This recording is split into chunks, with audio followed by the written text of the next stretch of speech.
Bonjour, je suis Franck Marchex, fondateur de Confidence de Coach et aujourd'hui je suis très heureux de vous recevoir pour cette nouvelle vidéo en compagnie de Sybille Brunel. Bonjour Sybille. Bonjour Franck. Tu vas bien? Parfaitement bien. Super bien. Ça fait longtemps maintenant qu'on se connaît. Oui. Et j'avais envie en fait que tu participes à cette série de vidéos et notamment pour nous parler d'une méthode, d'un processus, ce qu'on appelle le ProcessCom. Est-ce que tu peux nous en dire plus à ce propos? Alors initialement le premier nom était ProcessCom Management, maintenant est plus connu sous le nom de ProcessCom, la ProcessCom. Donc c'est un outil qui vient des États-Unis, qui a été créé par T.B. Keller. T.B. Keller qui est un psychologue américain, toujours en vie à ce jour. Et il a développé donc cette analyse de la communication dans les années 70. C'est un outil qui permet de mieux connaître notre propre fonctionnement, notre propre structure de personnalité et de pouvoir découvrir aussi celle des autres. Alors d'après toi, tu me diras, quel est l'intérêt de faire cela? Quel est l'intérêt de découvrir tout cela? Alors, l'intérêt de découvrir, en fait, c'est de pouvoir à la fois mieux comprendre notre propre fonctionnement. En général, on n'a pas attendu la ProcessCom pour se connaître globalement bien. Non, et puis il y avait d'autres outils aussi pour faire ça. Il y avait d'autres outils, bien évidemment. Simplement, le point intéressant, c'est de mesurer comment chaque structure de personnalité, enfin la personnalité que nous sommes, comment est-ce qu'elle s'est organisée depuis le premier jour, on va dire, donc depuis la naissance. Et l'objectif, c'est notamment de comprendre également tous nos comportements sous stress. Dans ce modèle a été défini 6 profils de personnalité. On les a tous. Donc il n'y a pas de bon ou de pas bon profil, puisque les 6 profils appartiennent à chacun d'entre nous. Simplement, ils vont être organisés dans cette structure de manière différente. Et c'est ce qui peut faire à la fois la richesse justement des échanges entre chacun d'entre nous. Et puis aussi, compliquer parfois la tâche. Oui, j'imagine, parce que dans ces 6 profils, c'est ça, oui, 6 profils de personnalité, je suppose que c'est extrêmement complexe. C'est pas juste 2-3 petits points. Il y a dedans, à l'intérieur, probablement d'autres sous-programmes ou sous-structures. En fait, pour chacun des profils de personnalité, on étudie à la fois effectivement les points forts, les comportements sous stress, le type de mode de perception de chacun des profils, donc la manière dont chacun d'entre nous allons percevoir en quelque sorte la situation, la réalité, notre réalité. Et puis également quelque chose de très intéressant qui s'appelle les besoins psychologiques. Chaque profil a des besoins qui lui sont spécifiques, ainsi qu'une question existentielle. Donc besoins psychologiques et questions existentielles sont totalement inconscients en fait pour chacun d'entre nous. Inconscient et en même temps, c'est comme des sortes de programmations auxquelles nous répondons ou des choses que nous cherchons à satisfaire ou à nourrir. Alors, la ProcessCom, la manière dont tu vas la pratiquer, c'est plutôt orienté vers quoi? Entreprise, particulier, des problématiques de couple? On utilise pourquoi la ProcessCom? Avant tout, la ProcessCom, nous l'utilisons dans le domaine de l'entreprise.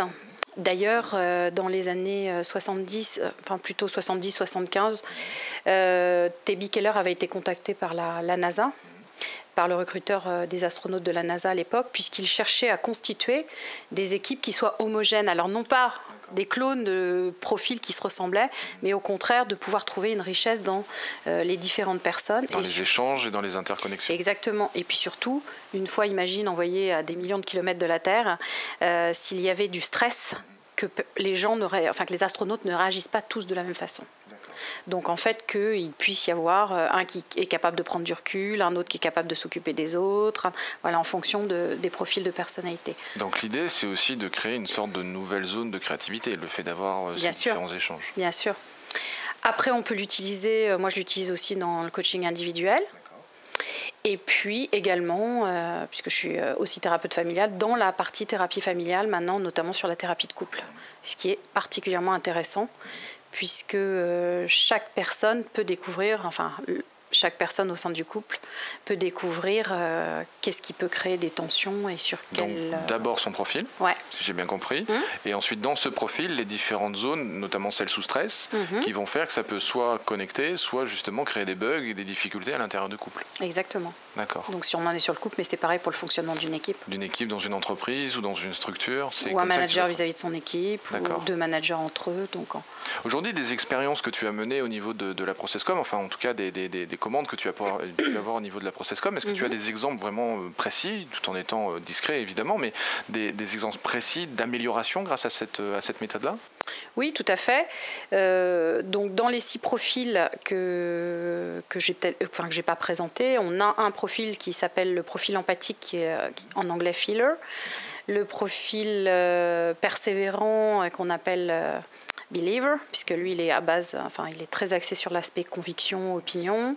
On a le travailloman en français, mais bon, en anglais on l'a plutôt traduit sous thinker, le penseur. Après il y a le rêveur, donc lui il est resté dreamer, qui a aussi une approche différente. Et on a le promoteur qu'on a classifié sous doer, celui qui passe à l'action, donc action man, on pourrait même le mettre en action man. Et puis le rebelle qui en français a une connotation pas forcément positive et qui en anglais serait plutôt quelqu'un qui est dans le fun, donc funster. Donc comme je te le disais tout à l'heure, nous avons les 6 profils. Simplement, ils vont être structurés, organisés de manière différente. Si moi, ma première approche est plutôt dans le funster, je vais plutôt chercher des contacts et des interactions ludiques, les échanges dynamiques, ludiques, le contact, l'amusement, le plaisir. Et donc, si en face, j'ai une personne qui est plutôt, par exemple, de base travailloman, donc thinker, qui est plutôt axée sur les faits, la pensée, l'analyse, la réflexion, ça peut être au début très déstabilisant pour l'un et pour l'autre, puisque la manière d'approcher la communication et la manière de rentrer en contact tout simplement et la compréhension qu'on peut avoir l'un de l'autre va être exercée au début par ce filtre-là. Oui, d'accord. Et donc, du coup, ça peut soit générer des conflits, soit au contraire profiter à une amélioration sur un projet ou sur des actions. Oui, tout à fait. La seule chose, c'est qu'il faut arriver à se comprendre. Par exemple, j'ai donc travaillé avec un manager qui avait dans son équipe une personne qui était ce qu'on appelle en base. C'est la base en ProcessCom, c'est les fondations comme les fondations d'un immeuble. C'est la manière spontanée et naturelle dont la personne aime communiquer et ce qu'elle apprécie qu'on ait comme type de communication avec elle. Donc tu imagines dans cet exemple-là, donc funster, plutôt le plaisir, la dynamique, l'échange, et puis le manager de base travailloman qui lui est plutôt hyper factuel, concret, carré, demande donc à son collaborateur de travailler sur un projet de réponse d'appel d'offres. Et ce manager ayant suivi donc la formation ProcessCom se disant pourvu que Sybille ait raison, pourvu que Sybille ait raison, pourvu que ça marche, puisque lui, dans son mécanisme de stress, va être tenté d'aller vérifier, d'aller voir si la personne a travaillé et avancé. Et puis de son côté, notre profil de base rebelle, lui, va aimer préparer les choses à la dernière minute quand ça lui plaît. Tu sais, typiquement, ça réfléchit dans sa tête et puis il peut travailler toute la nuit ou 2 jours de suite non-stop pour mettre par écrit toutes les idées. Et bien ça a marché puisque le manager travailloman a réussi à gérer son propre stress, à dire ok, je comprends comment il fonctionne, il faut que je le laisse, si je lui mets trop la pression il va donc se mettre sous stress, le profil rebelle, et ça va donner des résultats pas positifs. Et le lundi matin, le profil rebelle arrive en disant voilà, mais comment ça, dit le manager de base travailloman, je t'ai pas vu travailler, t'as fait ça quand? Il dit t'inquiète pas, j'ai bossé tout le week-end, j'ai fini 5 heures ce matin, mais tu vois, le résultat c'est que tu l'as. Ouais.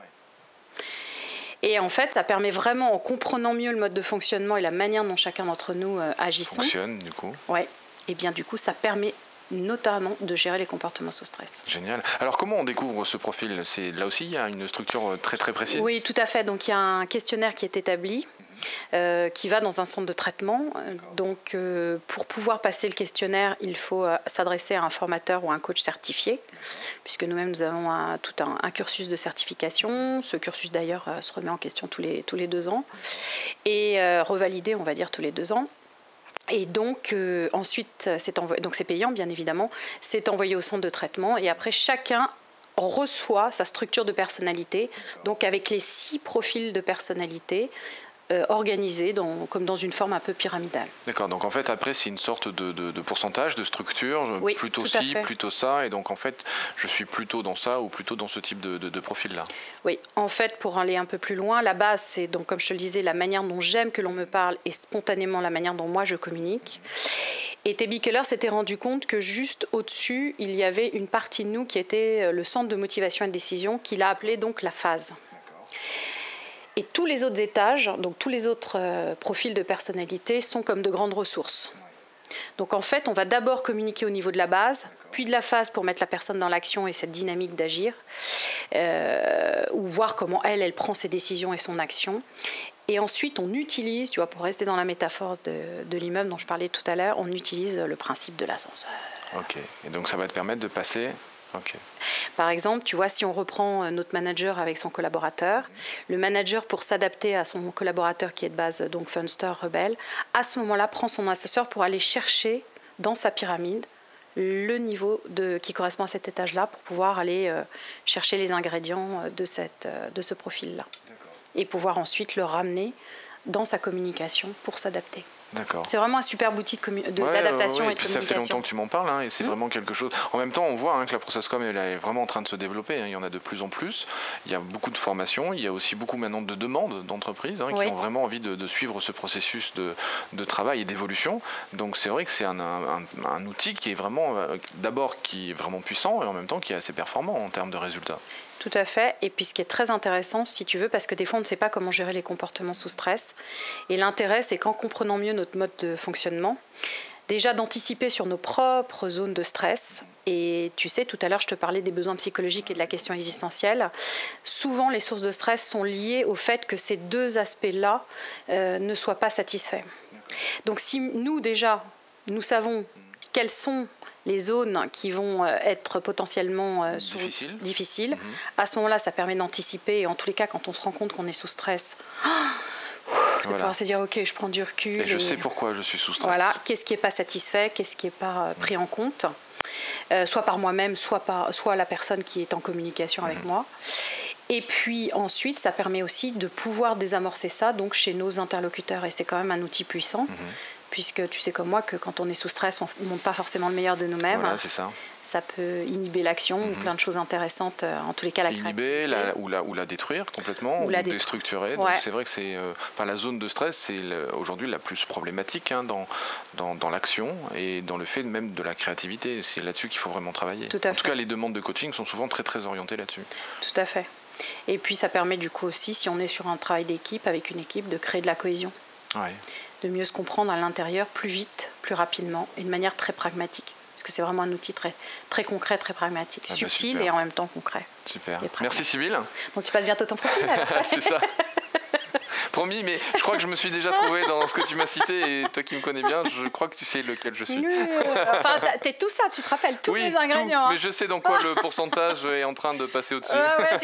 C'est ça. Merci en tout cas. Merci à toi. À bientôt. Et si cette vidéo vous a plu, vous pouvez simplement vous inscrire sur la chaîne Confidence de Coach et la partager avec tous vos amis. Bien évidemment, pensez à nous laisser un commentaire juste au-dessous de cette vidéo afin que je puisse répondre à chacune de vos questions. Et si vous voulez voir toutes les vidéos dès qu'elles sortent, le plus simple, c'est de nous laisser vos coordonnées sur le site internet, sur notre formulaire d'inscription. Alors au revoir et à bientôt.